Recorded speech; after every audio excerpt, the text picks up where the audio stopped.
Old school na ligawan or modern day dating? Old school ako eh, yung dati. Nagbibigay pa sila ng effort. Kunwari, bibigyan mo ng baka, kambing, kabaka, kambing. We would schedule morning dates before school. Magpa-breakfast kami That's so before old school. pumunta sa school.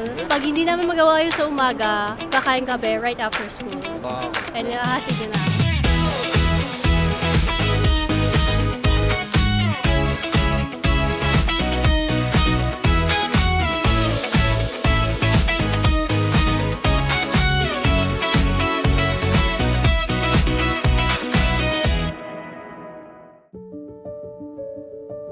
There are different approaches to dating. And ito yung dalawang commonly used by Filipinos.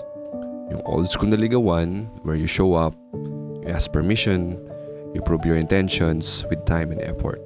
And yung modern dating naman, where everything moves fast, you vibe check, then decide if it's worth it. So today, we're asking people, ano ba mas prefer mo? Old school na ligawan or modern day dating? Sir Kin, para sa'yo, old school na ligawan or modern day dating? Sa akin siguro yung old school na ligawan kasi we have social media, yung spark is parang ang bilis na lang mawala rather than having it on old school wherein mas matagal yung magiging getting to know with each other with those two people.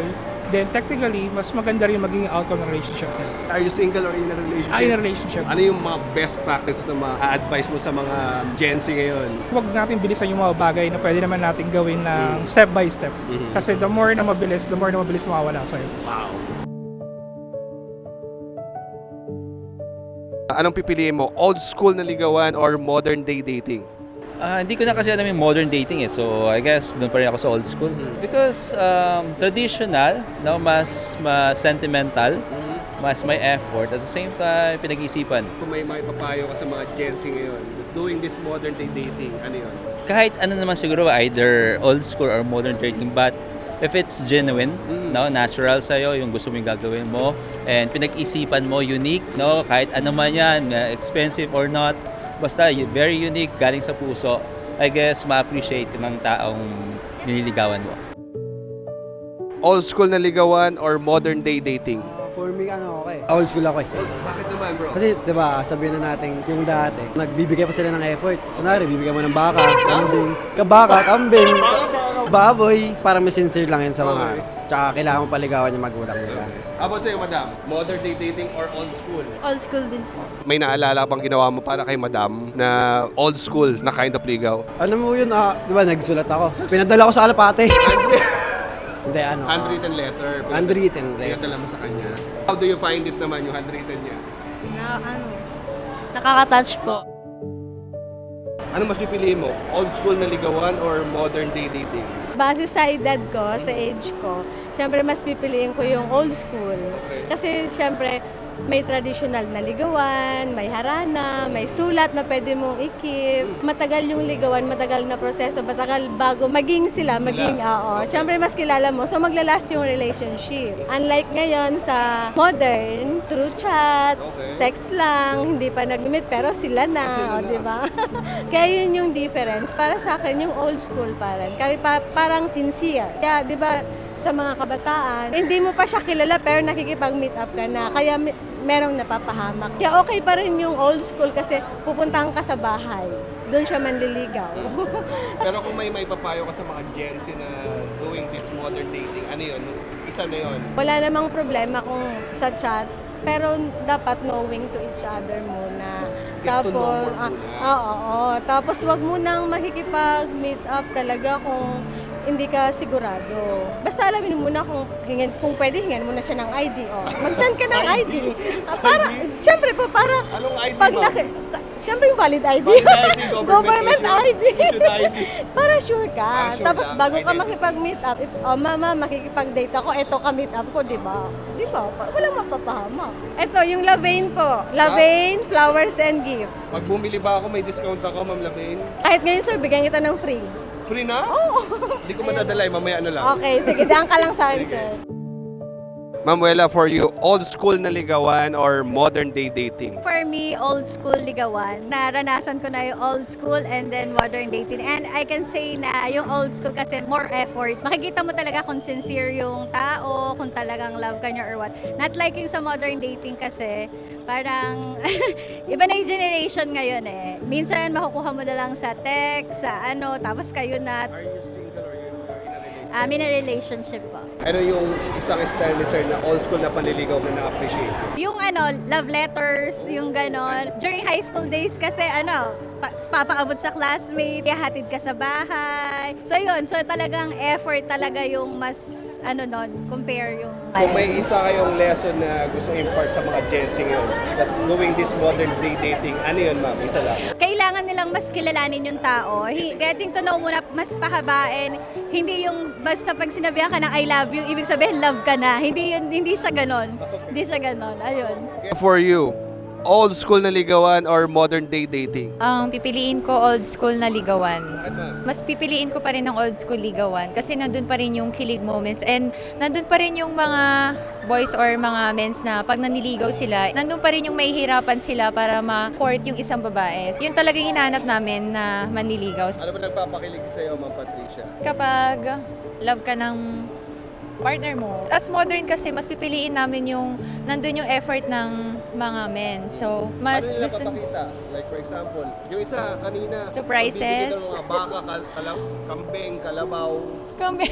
Siguro kasi magbibigay na ng business. Pwede. Ayun, surprise gifts, ganon. Yes, kapag yung mga unexpected gifts na hindi namin inaasahan na mabibili niya yung gusto ng babae. So, yun yung nagpapakilig sa akin.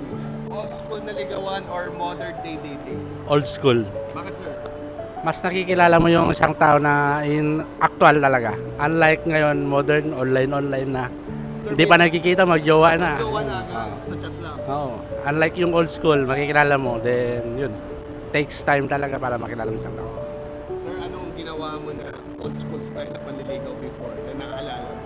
Punta sa bahay ng babae, sa mga magulang. Doon ka manliligaw. Did it work? Napasagot mo ba yung pinuntahan mo? Yes. Yes, sir. Thank you so much, Ma'am Patricia. Yun, iniimbitahan namin kayo na manood sa concert ng February 14 to 15. We have a lot of special guests, of course, with their artists. So, manood kayo kasi they will revive all the old songs na ipi-play nila that day. So, yun lang. Thank you, Ma'am Patricia. For you, ano mas pipili mo? Old school na ligawan or modern day dating? For me po is old school na ligawan. Kasi po doon na-express po yung feelings nyo po sa taong minamahal nyo o yung gusto nyo pong mapa sa inyo. Kasi po yung modern dating, though na-express naman po yung nararamdaman, pero iba pa rin po yung pinupuntahan ka ng lalaki or willing na pumunta kahit malayo ka man. Ano yung memorable sa'yo na ginawa sa'yo ng guy na old school? Kahit po malayo is willing po siyang pumunta sa amin para po ipakita po sa parents ko na ipursu po ako. Galing saan ba si guy? Batangas po. Batangas pa tapos ikaw taga Fairview? Taga Tala, Caloocan po. Taga Tala pa. Yes. Okay lang ask namin, are you guys single or in a relationship na? Single. Single. So, can we ask you, old school na ligawan or modern day dating? Old school na ligawan. Bakit? Kasi mas iba pa rin po yung feeling ng sa old school. Kasi mas, yun nga po, mas genuine po yung feeling. And sobre po yung effort ng naligaw. Ano ba na may mismo dati sa old school na effort na yon na hindi na ginagamit Yung po yung pupunta po sa mga bahay. Yung po, yung Sila po talaga yung pupunta sa parents para manligaw. magpakilala sa parents. Ngayon po kasi chat-chat na lang. mas pinapursue po pag old school. Old school na ligawan or modern day dating? Old school po. Bakit naman, Precious?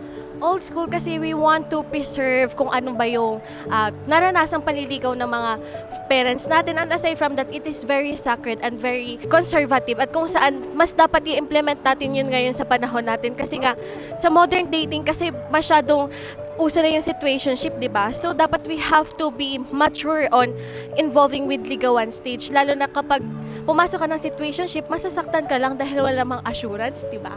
Kung meron ba talagang label o wala. So, keep that old school na ligawan para sure na meron talagang nangyayari. So, by the end, sa ligawan stage, meron ng relationship stage. Are are you single or in a relationship right now? Single po. Pero kung ikaw papili, ano yung effort na hinahanap mo sa isang guy? Basta Christian siya. Christian. Yes, and meron siyang principles in life, have vision and mission and goals. Parang Yun na yun. organization na. Yes! Kasi, Puntahan ka sa bahay, mas sure! Okay, I love flowers. Thank you, Apo. precious. Thank you. For you, old school na ligawan or modern day dating? I'm more of like a old school na ligawan, even though na modern dating is the trend ngayon.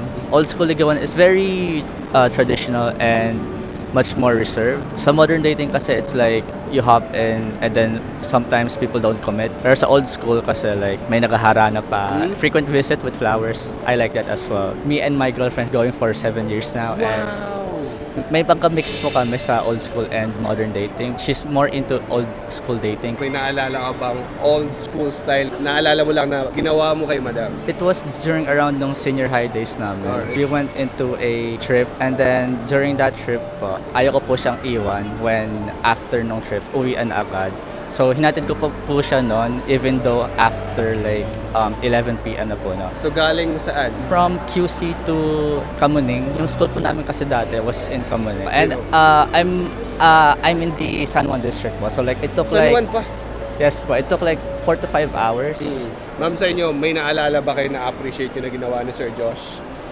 Old school, Na ginawa we ni had Sir we had a rule na pag di namin kaya lagi mag-date sa weekend or every day, we would schedule morning dates before school. Tapos mag-breakfast kami That's so before old school. pumunta sa school. Yeah. Pag hindi namin magawa yun sa umaga, kakain kami right after school. Wow. And nahahati niya na ako.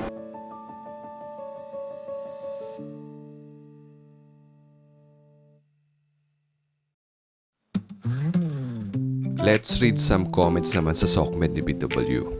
Sabi dito ni Juan Paulo, old school yung approach, modern style yung dating. Actually, I like this. Pwede pa rin naman maging old-fashioned like magpapaalam ka sa parent, if mas prefer you ni girl. Pero dapat clear na you are getting to know each other and this is part of it para walang pressure. Then maybe add modern day style of dating like vibe check. Meaning, kinikilala mo mabuti if compatible ba siya sa preference mo and personality mo. Sabi naman dito ni Miguel, kahit alin, laban ako basta walang lokohan. Actually, we don't eliminate yung truth na kahit ano pang style ng romantic engagement yan, meron at meron pa rin talagang chance na hindi yan true to their feelings and baka nadala lang rin na infatuation. Sabi naman ni Yana D, kahit ano po, basta seryoso ang both parties. Yes, walang guarantee sa kahit ano pang romantic approach. Kaya, mga cactus, make time your friend in any romantic engagement. Process your emotions with time. Don't rush. At the end of the day, hindi naman talaga era yung problem. Intention and preference yung usapan dito. Old school or modern man, if the person is clear, respectful, and consistent, syempre dun tayo. And also if match kayo ng preference. So ikaw, ano mas prefer mo? Old school na ligawan or modern day dating? And why? Sabi ni Lola, anak, mag-effort ka. Hala na sa bintana, nalabulaklak pa. Pero sa'yo, scene 8:09 p.m. Typing ang wala. What happened? Gusto mo ba yung sundo sa school? O sa location lang sa mall? Handwritten na sulat na may perfume. Oh, quick you up sa late night call. Old school ligawan o modern day ligawan. Gusto mo ba yung tanda sa kalsada? O quick check lang, pili ka, baby. Saan ba palalaban? Hatid sundo sa ulan o emoji lang sa umaga. Modern day ligawan. Bubulong ba ako sa patay mo? Sa DM lang. Kung saan ka masasaya, dun ko sasaya.